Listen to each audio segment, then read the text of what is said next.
Hija,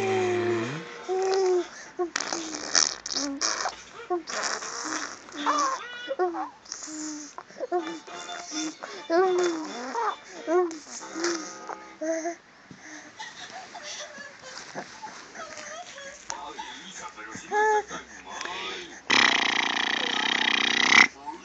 Mira, Isacita, que Bart quiera mucho. Tranquilo, muchacho, si te pones algo que Maggie quiera mucho.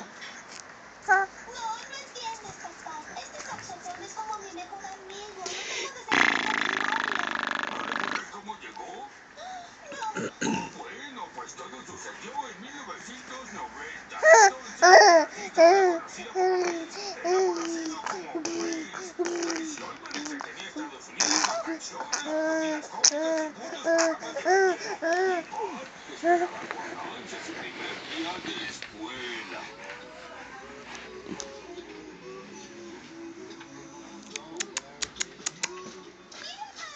Ay, no puedo, nena. Se le hace tarde, papá. Estrella.